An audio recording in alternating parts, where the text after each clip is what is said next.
ರಜಪೂತ ಅಭಿವೃದ್ಧಿ ಮಂಡಳಿ ಸ್ಥಾಪಿಸುವಂತೆ ಆಗ್ರಹಿಸಿ ತಾಳಿಕೋಟೆಯಲ್ಲಿ ಬೃಹತ್ ಪ್ರತಿಭಟನೆ. ಆರ್ಥಿಕ ಹಾಗೂ ಸಾಮಾಜಿಕವಾಗಿ ಹಿಂದುಳಿದಿರುವ ರಜಪೂತ ಸಮಾಜದ ಶ್ರೇಯೋಭಿವೃದ್ಧಿಗಾಗಿ ರಾಜ್ಯದಲ್ಲಿ ರಜಪೂತ ಅಭಿವೃದ್ಧಿ ಮಂಡಳಿಯನ್ನು ಸ್ಥಾಪಿಸಲು ಸರ್ಕಾರ ಆದಷ್ಟು ಬೇಗ ಕ್ರಮ ವಹಿಸಬೇಕೆಂದು ಪುರಸಭೆ ಮಾಜಿ ಸದಸ್ಯ, ಯುವ ಮುಖಂಡ ವಿಜಯಸಿಂಗ್ ಹಜೇರಿ ಸರ್ಕಾರಕ್ಕೆ ಆಗ್ರಹಿಸಿದರು. ಶುಕ್ರವಾರ ಪಟ್ಟಣದಲ್ಲಿ ರಜಪೂತ ಸಮಾಜ ಕ್ಷೇಮಾಭಿವೃದ್ಧಿ ಸಂಘದ ವತಿಯಲ್ಲಿ ಸಮಾಜದ ಅಧ್ಯಕ್ಷ ಹರಿಸಿಂಗ್ ಮೂಲಿಮನಿ ಇವರ ನೇತೃತ್ವದಲ್ಲಿ ಹಮ್ಮಿಕೊಂಡ ಬೃಹತ್ ಪ್ರತಿಭಟನಾ ಮೆರವಣಿಗೆಯಲ್ಲಿ ಅವರು ಮಾತನಾಡಿದರು.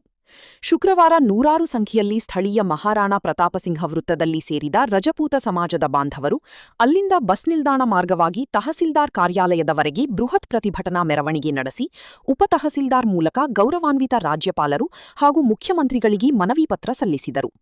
ಪ್ರತಿಭಟನಾ ಮೆರವಣಿಗೆಯಲ್ಲಿ ರಜಪೂತ ಸಮಾಜದ ಅಧ್ಯಕ್ಷ ಹರಿಸಿಂಗ್ ಮೂಲಿಮನಿ, ಉಪಾಧ್ಯಕ್ಷ ರತನಸಿಂಗ್ ಕೋಕಟನೂರ, ಭರತಸಿಂಗ್ ವಿಜಾಪುರ, ಸುರೇಶ ಹಜೇರಿ, ಮಾನಸಿಂಗ್ ಕೋಕಟನೂರ, ಗೋವಿಂದಸಿಂಗ್ ಮೂಲಿಮನಿ, ಸುರೇಶಕುಮಾರ ಹಜೇರಿ, ಜೈಸಿಂಗ್ ಮೂಲಿಮನಿ, ವಿಠಲಸಿಂಗ್ ಬೆಕಿನಾಳ, ರಘುರಾಮಸಿಂಗ್ ಹಜೇರಿ, ಕೇಸರಸಿಂಗ್ ಹಜೇರಿ, ಕೇಸುದೇವಿ, ದಿಲೀಪ ಹಜೇರಿ, ಗಂಗಾರಾಮಸಿಂಗ್ ವಿಜಾಪುರ, ಭವಾನಸಿಂಗ್ ಹಜೇರಿ, ನಾರಾಯಣಸಿಂಗ್ ಕೋಕಟನೂರ, ರತನಸಿಂಗ್ ದೇವಿ, ಅಶೋಕ ಬೆಕಿನಾಳ, ಸೀತಾರಾಮ್ ವಿಜಾಪುರ, ಅರುಣಸಿಂಗ್ ದಡೇದ ಒಳಗೊಂಡು ನೂರಾರು ಯುವಕರು ಭಾಗವಹಿಸಿದ್ದರು. ವರದಿ ಡಿಕೆ ನ್ಯೂಸ್ ಕನ್ನಡ. ಎಲ್ಲ ಅಣ್ಣ ತಮ್ಮಂದಿರೇ ಹಾಗೂ ಯುವಕ ಮಿತ್ರರೇ, ಕರ್ನಾಟಕ ರಾಜ್ಯ ರಾಜಪೂತ್ ಮಹಾಸಭಾ, ವಿಜಯಪುರ ಜಿಲ್ಲೆ ರಾಜಪೂತ್ ಮಹಾಸಭಾ ಹಾಗೂ ತಾಳಿಕೋಟೆ ರಾಜಪೂತ್ ಕ್ಷೇಮಾಭಿವೃದ್ಧಿ ಸಂಘದಿಂದ ನಾವು ಇಂದಿನ ದಿನ ತಾಳಿಕೋಟೆ ತಹಶೀಲ್ದಾರ್ ಕಾರ್ಯಾಲಯ ಮೂಲಕ ಈ ರಾಜಪೂತ್ ಸಮಾಜದ ಏಳಿಗೆಗಾಗಿ,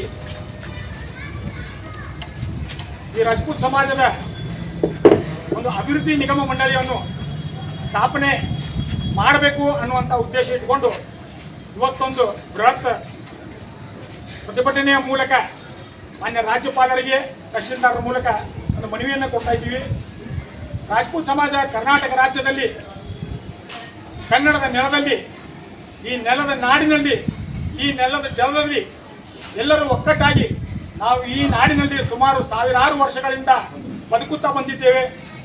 ಈ ನಾಡನ್ನೇ ನಮ್ಮ ತಾಯಿಯ ಮಾತೃಭೂಮಿ ಎಂದು ಭಾವಿಸಿ ನಾವು ರಾಜಪೂತ್ ಸಮಾಜ ಇಡೀ ಕರ್ನಾಟಕ ರಾಜ್ಯದಲ್ಲಿ ಕರ್ನಾಟಕ ರಾಜ್ಯವನ್ನೇ ನಮ್ಮ ಮಾತೃಭೂಮಿ ಎಂದು ಪರಿಗಣಿಸಿ ನಾವು ಇವತ್ತು ಈ ಕರ್ನಾಟಕ ರಾಜ್ಯದ ಕ್ಷೇಮಾಭಿವೃದ್ಧಿಗಾಗಿ ಹಗಲಿರುಳು ದುಡಿಯುತ್ತಾ ಬಂದಿದ್ದೇವೆ.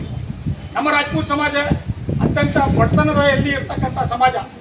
ಯಾವುದೋ ಒಂದು 2000 ವರ್ಷ ಮೊದಲು ಬೇರೆ ರಾಜ್ಯದಿಂದ ಮೈಗ್ರೇಟ್ ಆಗಿ ಬಂದು ಇಲ್ಲಿ ನಾಡಿನಲ್ಲಿ ನಮ್ಮ ನೆಲೆಯನ್ನು ಕಂಡುಕೊಂಡಂಥದ್ದು ಈ ಸಮಾಜ. ಈ ಸಮಾಜ ಅತ್ಯಂತ ಬಡಬಡತನದಲ್ಲಿ, ಹಿಂದುಳಿದ ವರ್ಗದಲ್ಲಿ ಹಾಗೂ ಸಾಕಷ್ಟು ಶೋಷಣೆಯ ವರ್ಗದಲ್ಲಿ ಬರ್ತದೆ. ನಾವು ಸರ್ಕಾರಕ್ಕೆ ಒಂದು ಆಗ್ರಹ ಮಾಡ್ತೀವಿ, ಆರ್ಥಿಕವಾಗಿ, ಶೈಕ್ಷಣಿಕವಾಗಿ, ಸಾಮಾಜಿಕವಾಗಿ ನಮ್ಮ ವಿದ್ಯಾರ್ಥಿಗಳಿಗೆ, ನಮ್ಮ ಮಕ್ಕಳಿಗೆ ಮುಂದಿನ ದಿನಗಳಲ್ಲಿ ಭವಿಷ್ಯ ಆಗಬೇಕು ಅಂದರೆ ಅದಕ್ಕೆ ಆದಂಥ ಒಂದು ರಾಜಪೂತ್ ಅಭಿವೃದ್ಧಿ ನಿಗಮ ಮಂಡಳಿಯನ್ನು ಸ್ಥಾಪನೆ ಮಾಡಬೇಕು. ಈಗಾಗಲೇ ಸಾಕಷ್ಟು ಮರಾಠ ಕ್ಷೇಮಾಭಿವೃದ್ಧಿ ನಿಗಮ ಮಂಡಳಿ ಇದೆ, ಕುಂಬಾರ ನಿಗಮ ಮಂಡಳಿ ಇದೆ, ಉಪ್ಪಾರ ನಿಗಮ ಮಂಡಳಿ ಇದೆ, ಅದೇ ರೀತಿ ಬಂಜಾರ ಸೇವಾ ಅಭಿವೃದ್ಧಿ ನಿಗಮ ಮಂಡಳಿ ಇದೆ.